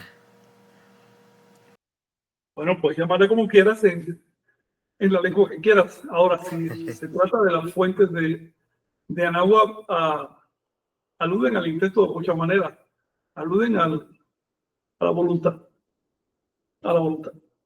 Hay voluntad de hacer las cosas y se conduce a través del intento, que es la parte fina de la voluntad. Y por supuesto que eso se ejemplifica a través de dioses, por llamarle así, o con conceptos, con nombres, con palabras. En su sentido más básico, intentar se dice náhuatl, que es querer, no en el sentido de quiero algo, sino de querer hacer. Se puede decir también que yo, es decir, corazón inconmovible, firme. Eso es ya lo que Carlos llamaría intento inflexible. Es decir, hay mil palabras que se pueden asociar a estos conceptos. En la práctica, ¿cómo se manifiesta el intento dentro de la composición de Anáhuac? De mi manera. Te puedo poner un ejemplo. La creación del cosmos, es decir, ese acto que en este momento está creando ese edificio de intelección que nos da la sensación de vivir en un mundo, como el mundo, ese acto que lo construye, se representaba como el juego de pelota. El juego de pelota tenía un intento, el intento obsesivo además de cada uno de los equipos jugadores era encajar la pelota en el aro. Es el intento de encajar la percepción. El asunto está más claro, el simbolismo, la pelota de hecho la representan como una cabeza, es decir, como el órgano de sensación y de interpretación, el órgano de conocimiento. O sea, esa cabeza encajada en el aro que representa el paso de una realidad a otra. Es un ejemplo que te pongo, ¿no? De cómo se manifiesta en la ideología, en el arte, en las costumbres anahuacas, el ejercicio del intento. Muchísimos otros de ellos. La composición de Anáhuac no se basaba en la aceptación pasiva de las enseñanzas de una deidad ni nada de eso, sino en intentar ir más allá de las condiciones de limitación que vivimos. Sí, adelante. Sí, Frank, por ejemplo, está en el Gran Diccionario Náhuatl y les recomendamos siempre, ¿no? Si tienen dudas de alguna palabra, pues busquen en este diccionario aquí, pues lo tienen a la mano, ¿no? En este caso, Yolomati dice, entender intento que otro tiene y lo que pretende hacer, Oniteyoloma. Entender El otro, por ejemplo, es interesante, está con V, ¿no? O el Ninochiwa, dice en este caso, o el Ninochiwa, salir con su intento ser dichoso y venturoso. Ese es otro. Es muy interesante Yucateyolo, ¿no? Dice ser manifiesto pensamiento por pensar antes o intento. Yucateyolo. Sí. De yolo, es decir, corazón firme o intento flexible. Ajá, estos, por ejemplo, vienen en 1571 en Molina, ¿no? Para que, igual si lo tienen ahí a la mano, ya después ya viene con estas otras, estos complementos, ¿no? Ahí igual también para mandárselo a la maestra Pam, le mandamos un abrazo, sí. Porque, pues, igual luego no hay estas palabras en español, el náhuatl o viceversa, pero pues ya con este contexto, pues podemos también ir, avanzando, ¿no? Así que muchas gracias, un abrazo, Adrián, ¿verdad? Además, sí, pues bueno, que sí, Flores Barajas, un abrazote, nuestra suerte. Sí, también, bueno, pues a lo que lleva el intento, pues al Masehualistli, ¿no? El merecimiento, o sea, porque el intento sí ya, digamos... en la base, si no, no se llega a nada. Le voy a decir algo, el intento es evolución de algo que es previo, que está ahí. Finalmente los animales, hasta el más, las plantas, los microbios, quieren seguir existiendo. Son intereses, es un intento. Eso se desarrolla hasta que uno tiene la claridad de decir, a ver, lo mío no es simplemente reproducirme y vivir un poco, no, yo quiero otra cosa. En ese punto de que se eleva la calidad del objetivo, ¿no? Cuando llegamos a punto de poder abstraer, yo busco la autorrealización. Entonces ya el intento se hace totalmente patente y empieza a resonar en un aspecto, en un lado de nuestro ser, empieza a resonar en la garganta. Es el punto donde vibra, donde establece su conciencia un chamán o una persona en plan de intento. Y también Adrián Flores Barajas igual nos comenta, nuestro capullo energético al que se refiere Castaneda, ¿se puede relacionar con el concepto del Tloquenahuaque? Sí, si lo tomas metafóricamente. No pienses en un capullo literal que nos rodea, ni visible ni invisible. No. Ese capullo es un límite perceptual, es una burbuja de percepción. Decir que es redondo es bueno porque nuestra mente tiende a asociar las cosas de manera visual. Entonces le damos forma, le damos color, etcétera, ¿no? Pero eso es solo una tendencia, una propensión del simio. El hecho que te imaginas que fuera, no sé, un paramecio y no un ser humano, sería muy diferente. Paramecio no tiene ojo, no tiene siquiera idea de lo que son colores o lo que son formas más allá de su contacto inmediato con el mundo, pero de todas maneras tiene una burbuja de percepción, un límite perceptual. Ese es su capullo, eso es su mundo. Y por supuesto eso establece un centro y una periferia. El centro es justamente el centro del intento, que es un nivel muy básico, el centro de la voluntad primaria de ser, el deseo de seguir siendo. Ese centro primario que hace que vuelvas a respirar.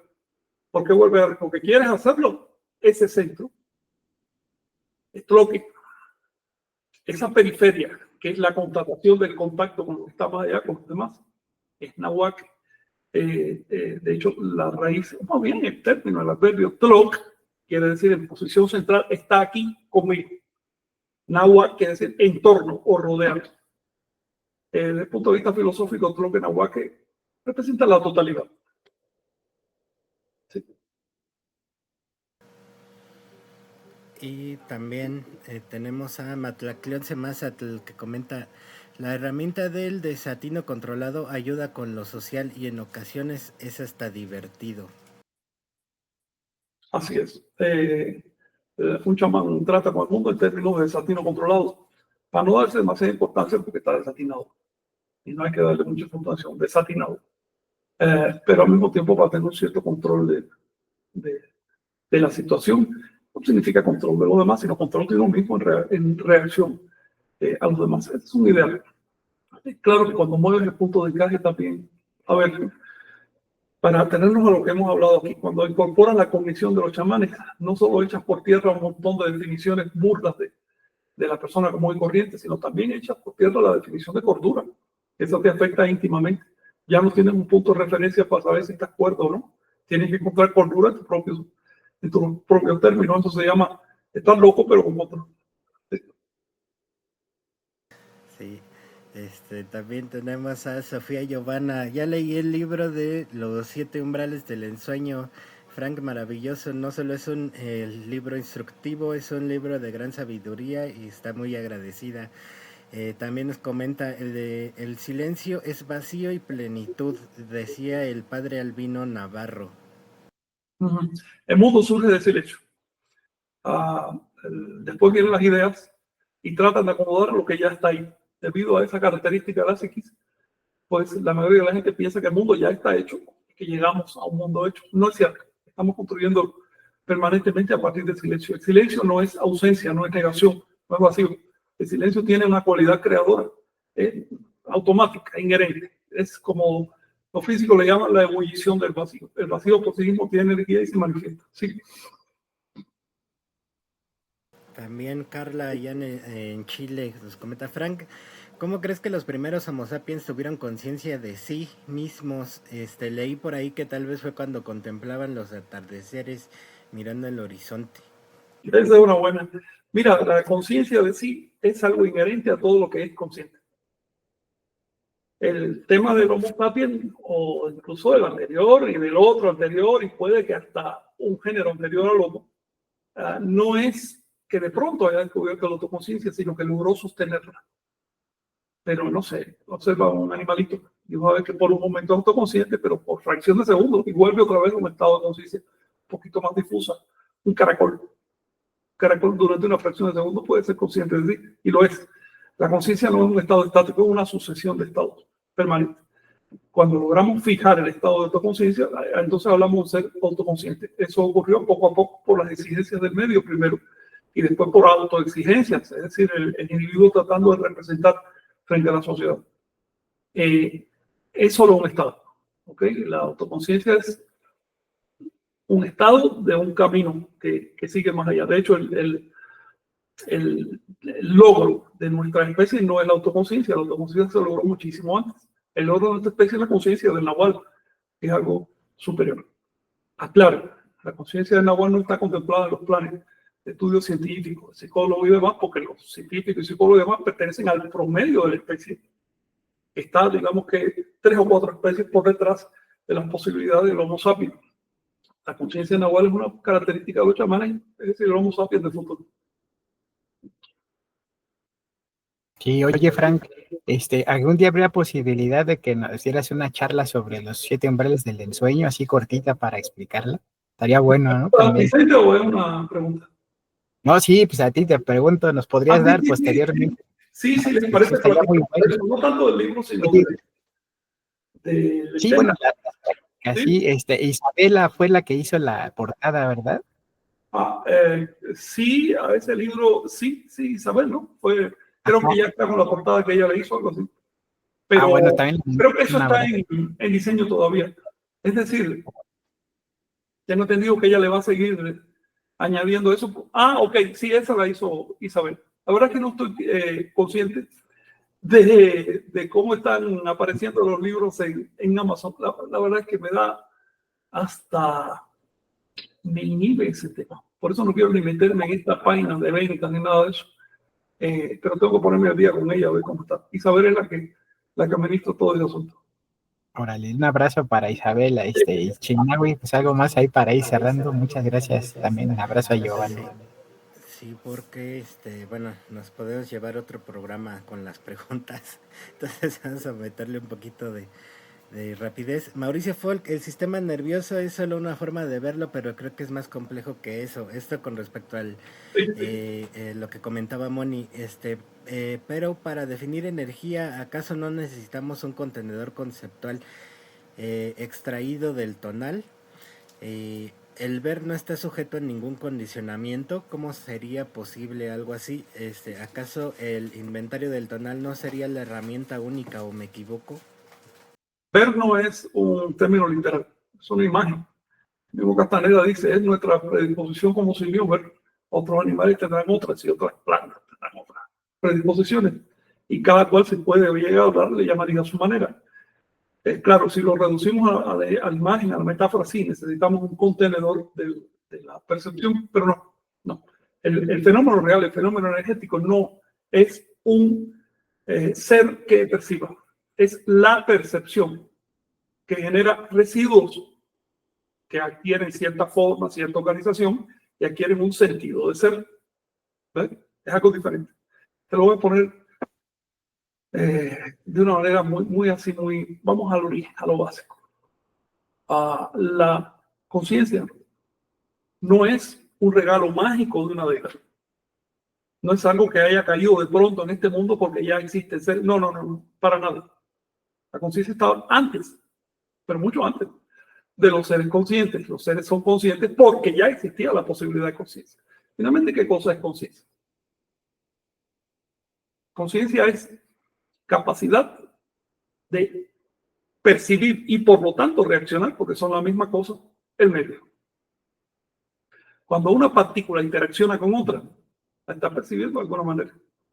Eso, por supuesto, no es sensitividad, está muy por debajo de la sensitividad. Eso todavía se llama pura reactividad.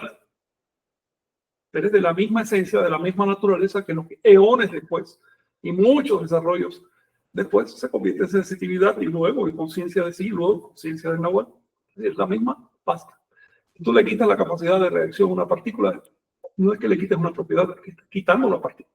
La partícula no es otra cosa que su capacidad de reacción. Ya nosotros la vemos como partícula para poder entenderla. Pero el fenómeno energético real no es que haya una partícula reaccionando en absoluto. Cuando la ciencia trató de explicar el mundo así, se metió en un callejón sin salida. Vamos con otra saludar a Venus Guerrero, que está allá en Dresden, Alemania.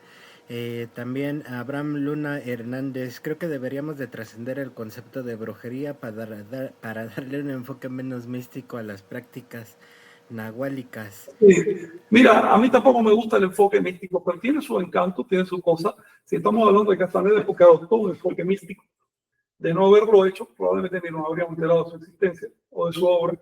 De manera que cada cosa tiene lo suyo. En el mundo del tonal hay muchos niveles y muchos gustos también. Y cada cual escoge su línea al comunicar tú tienes que tener en cuenta esa diversidad. Yo mismo a veces cedo a un lenguaje místico y uso un lenguaje místico deliberadamente, ya sea para colocar una idea o para meter un venenazo, es decir, una semilla que después va a germinar y va a destruir otra idea que es la que me interesa quitar. Eso se consigue con lenguaje místico. El problema del lenguaje místico es una visión mística del mundo, es una visión que parte del sentido de la unidad. El problema del lenguaje místico es una estafa. No hay manera de explicar la realidad y no lo vamos a hacer con el número 1. Exacto, sí, dependiendo hacia quién va el mensaje. Pero ahí lo que importa es que comprendas tú lo que estás diciendo, ¿no? También, bueno, María Piñón, en mi experiencia personal, cuando descubres la realidad de las energías que se encuentran dentro de nuestro sueño y no las percibimos al ser notadas a través del ensueño y la percepción amplificada puede causar temor, no miedo. ¿Qué recomiendan hacer para no parar por temor y seguir experimentando estas formas de realidad, sobre todo cuando no tienes un maestro cerca que pueda orientar o en su defecto a las personas alrededor que se supone que conocen, solo te toman de a loco? Cultivar el valor. El único modo, además, de sobreponerse al temor o incluso al miedo es el valor. El temor, el miedo son oportunidades para cultivar el valor. Si no tuviéramos temor y miedo, como una piedra, digamos, no tendríamos tampoco valor, y sin valor no se puede hacer nada del campo del nahual. Hay que usarlo. Sí, también. Nicasio comenta una pregunta. Dice, una cosa es el ser social, otra ser humano y otra ser chamán. Me doy cuenta que es posible que estén sucediendo más cosas, algunas de las cuales no tengo percepción. Bueno, si quieres clasificarlo así, es cómodo de entender. Recuerda que finalmente esas clasificaciones son unidades operativas para entender el mundo, pero llega un punto en que ya no sirve para describir la realidad. Finalmente somos de una pieza. Estamos encajonados en un molde que nos obliga a ser, por un lado, animales, y lo seguimos siendo, por otro lado, humanos, y por otro lado, seres sociales. Sin esa interacción social no existiría el ser humano. Digamos que animales en un contexto social como que nosotros tenemos, produce al ser humano. Y por cada una de estas formas tiene su alimento y hay que darle lo suyo. Lo malo es darle culto. Lo malo es caer rendido delante de una de estas formas e ignorar lo demás.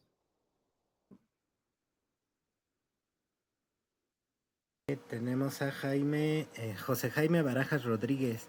Frank, mi admiración por su aporte. Pregunta, ¿en los códices se muestra un personaje que se hace pasar por un dios, o sea, arcontes? ¿Cree usted que, así como Castaneda los menciona, interfieren con los humanos en este presente? El principal arconte que tenemos con nosotros mismos somos nosotros mismos, que nos creemos infinitos, inmortales, reencarnaciones o resurrecciones o lo que sea, porque tenemos miedo a la muerte. El chamanismo dice, enfréntate a tu realidad. Cuando te enfrentas a tu realidad, nadie puede sacarte de ahí porque es algo que ya experimentaste. Te pongo el ejemplo, si ya probaste el sabor del mango, no importa que vengan todos los científicos del mundo a decirte, no, el mango no sabía nada, ya lo probé. ¿Ok? Si viene todos los arcontes de este mundo, si viene Dios en persona y te dice, no, el ensueño no existe, el ensueño, dale por ahí, ya yo lo probé, ya yo lo hice. Pero si no lo has hecho, es fácil que te conmuevan, ¿no? Que te metan la duda. Digamos, Mónica me contó que estaba preguntando, investigando con unos psicólogos y le decían, no se puede meter control en el sueño. El sueño es completamente descontrolado. Bueno, una persona que no haya soñado puede irse con esa idea y se está perdiendo algo hasta que al final de su vida le van a saltar los ensueños y entonces va a decir, coño, si hubiera atendido tiempo, porque me hubiera evitado esta falta de energía que tengo ahora. La cuestión es estar alerta. También la misma Sofía Giovanna, en mi experiencia personal es importante la formación, el estudio, la investigación en las fuentes. Esto hace que nos vean serios y hace que logremos entrar en las mentes amasadas. No es difícil, todo depende de qué tanto dediques a formarte, leer, ser lógicos y aplicar un criterio. Eh, y para ir cerrando, Shuguti, muy interesante la reflexión sobre el tema del nahualismo y el despertar de la conciencia. Frank, ¿podrías hablar de la celebración del 3 de mayo? El 3 de mayo el 3 de mayo es una de 3 celebraciones que se hacían antes. Antes, responde a lo siguiente. Digamos que tú sabes que entre el Ecuador y los trópicos, el sol sube al centro del cielo en determinados días. Estás en el Ecuador, es en los equinoccios. Estás en el trópico, es en el solsticio. Pero en el resto del territorio sube un par de días al año. Mientras más al norte, más te vas acercando, o más al sur, más se van acercando esos días. Hay una latitud específica, la de 18 grados norte, que fue usada por los anahuacas para clavar el calendario, para anclar. ¿Por qué era de 18 grados norte? Ellos no le llamaban 18, ellos le llamaban 20. Ellos tenían otra forma de dividir la esfera. Y por supuesto que esa latitud de 18 grados norte divide la esfera en 20 partes iguales. Ahí obviamente clavaron el calendario. Ahora, a esa latitud hay un par de pasos cenitales que ocurren a la latitud norte, que ocurren el 13 de mayo y el último de julio o primero de agosto. Ahí están esos pasos cenitales. Y si tú buscas su centro, vas a ver el solsticio de verano. En otras palabras, es una trinidad. 2 pasos cenitales y un solsticio de verano. Son 3 cruces. Por eso todavía hoy los cruces siguen hablando de las 3 cruces, no es una sola.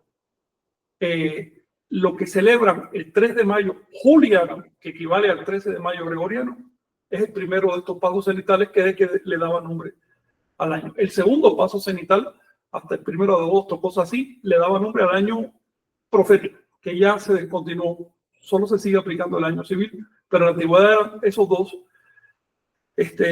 dos celebraciones y por supuesto la del centro, la solsticial. Todavía las comunidades siguen manejando el simbolismo trino al referirse al tema de la cruz, porque la celebración del 3 de mayo es la celebración de la cruz. Así, es el día de la cruz. Recuerda que se quedó la fecha juliana 3 de mayo, pero en la actualidad el fenómeno astronómico ocurre el 13 de mayo. Es decir, hay 10 días de diferencia entre ambos calendarios. Lo que pasa es que ¿quién le dice a las comunidades que cambien rutinas tan acendradas? Cada vez que llegue el 3 de mayo, celebran, aunque saben que el fenómeno físico ocurre después, porque es simplemente observar la sombra y darse cuenta que el fenómeno ocurre 10 días después. Espero haber respondido tu pregunta de la manera más sintética posible, pero este tema requiere mucho más análisis, es un tema calendario. Sí, Frank, por ejemplo, ahorita en pantalla aparece la iglesia de la Cruz de Chocamán. Ajá. Pues bueno, vamos a ir el día 2 de mayo allá y probablemente el 3 regresamos al Tlachinoltepetl.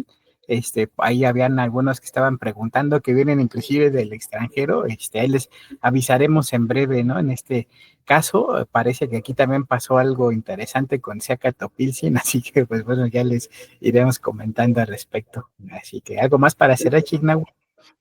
Sí, bueno, esta celebración se da en todos, por todas las regiones. También apenas, que fuimos a visitar ahí a Pedro, estaba platicando con un señor que vive allí en Ecatepec. Nos estaba comentando que hay hay una cueva en la montaña allá en Ecatepec y que sube la gente justo el 3 de mayo para la cruz, que actualmente ya es una cruz católica, pero bueno, extrañísimo. Vamos a contactarnos con él para ver que nos dice que supuestamente la gente lleva ahí ya varios años subiendo, o sea que no es moderno y bueno, por todos lados, ¿no? Se ve esa celebración, pero bueno, también vamos a saludar a David Aquino desde Tulum, Marisol Maqueda desde Arizona, Luna Mar, gracias por poner a la mente en límite y traer la claridad. También José Enrique comenta, dejen de romantizar el robo, no sabemos a qué robo te refieres, escríbenos ahí para ver si es el robo del cristianismo en la invasión a la náhuatl o a cuál robo te refieres. Sí, Luis, cuando vayas a dar consejos, por favor, hazlo en un lenguaje que los demás podamos entender. No eres el centro del mundo, eres solo uno más.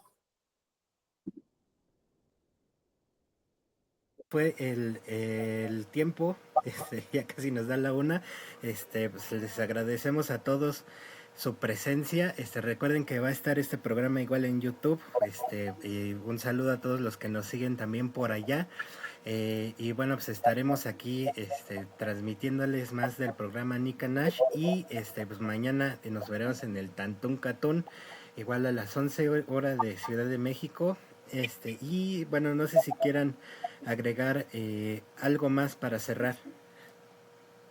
Pues al soñar, ¿no? A leer a Castañeda. Fue demasiado. Les quería proponer la siguiente semana y la otra, si no hay algo más, seguir con los temas de Castaneda. Sí, está perfecto. Bueno. Igual si podemos ya terminar lo que nos estás leyendo, que está interesantísimo. Sí. Gracias, Frank. Saludos. Estamos a la hora entonces, nos vemos. Chignagui, gracias, Olteca. Saludos.